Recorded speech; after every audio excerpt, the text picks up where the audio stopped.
Hi, it's Andy, your lonely libertarian sovereign citizen in California. I was reading the paper this morning and I took notice of a very interesting article about 8 UC students who've been arrested for basically becoming the pitchfork politic, becoming the peasants with torches. They showed up at the chancellor's house. I suppose, I'm not sure, they didn't tell me in the article whether it was on campus. They didn't mention that, or whether it was off campus. But I believe it was on campus, and it's the house that is afforded to the chancellor by our government. We love to put people with titles in perfect places to, afford them the luxuries of royalty, and we shouldn't be doing that. They shouldn't have to work for it just like everyone else. But anyways, apparently these students have turned violent, and they were trying to smash windows, and they had torches, and the poor wife of the chancellor, she was awoken by it and had to call the police, and the police came, and they had the beginnings of a riot, and there were 8 arrests. Violence is interesting. I mean, it's turning to violence in some respects in some places now with regard to these protests. They aren't being heard by the people who make the decisions because they refuse to listen to them. And that's basically what happened during Marie Antoinette's time when the French Revolution happened. The French Revolution happened, just about 10 years after the signing of our Constitution here in this country. And the difference between our revolution and their revolution is that our revolution was organized and under authority. Their revolution was, let's just kill those bastards and we will get the new thing. Unfortunately, what they got was Napoleon and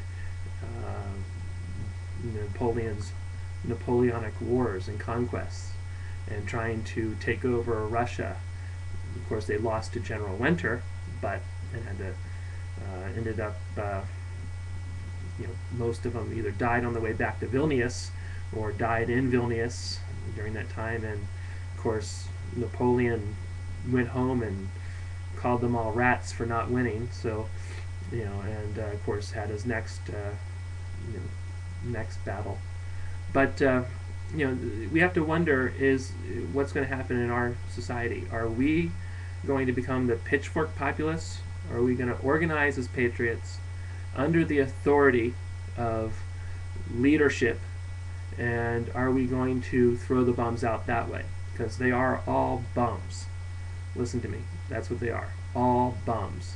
When you look at our own Simi Valley, we have 2 people that are bureaucrats.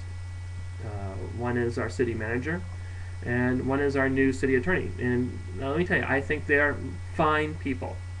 However, they're bureaucrats, and bureaucrats do as bureaucrats do. They will try to maintain power for as long as they can. They will, they don't do this out of any pure civic duty. Civic duty is passed when you earn more money being the city manager and the city attorney of our little fiefdom here called Simi Valley than the governor would make and the attorney general would make. You have to wonder, are these salaries in line with the hierarchy of authority? Or why are these salaries so high? That's a good question. I believe they're so high because somebody wants to buy protection. Who's buying the protection? Who has bought them off? Could it be some of our board members? Could it be a lady like Barbara Williamson, who, well, she was under, or should be, I don't know if she actually has been, under an ethics investigation because she accepted money from a local businessman who owns a certain restaurant called Vineyards. or maybe it's called something Candlelight or something like that. And he was trying to funnel in a lot of money into her last campaign, into her fund, and she willingly accepted it. And of course, then she had to return it because it was an impropriety, to say the least. But you have to wonder, who's protecting whom, or who is being protected. So, or for whom are they protecting? But what we're seeing is we're devolving as a society. Decency is gone, unfortunately. The morals of our society are gone, and the last thing that will be left will be, every man for themselves. And that's what we're seeing. You're seeing that with the UC students' protests. It's going to devolve into that. It's going to be, UC regents say, let them eat cake and pay 32% more. Obviously, they think there's a lot of cake around. The ingredients of this cake mix that we're supposed to be eating has been going on for 100 years. And now it's coming to a front.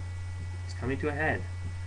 And we will either take two paths. The one path will be the French Revolution path, where guillotines and gallows and swords and and torches and pitchforks, or it'll be organized 10th Amendment secession rights, 10th Amendment sovereignty rights, state sovereignty rights. It'll be throwing off the chains of government mandates. It'll be organized. It'll be through righteous and virtuous political channels. We have to make that decision. Which way are we going to go? I hope, I pray that it's organized, it's under authority, and that we use our pens and our words to drown the bureaucrats and takers in our society, because that's what they are. They're takers. They're taking from you and me every single day. So anyways, I'll leave you with that. That's my Sunday morning rant. Nothing more to leave you with. So what can I do? Well, I guess I can just close out the video.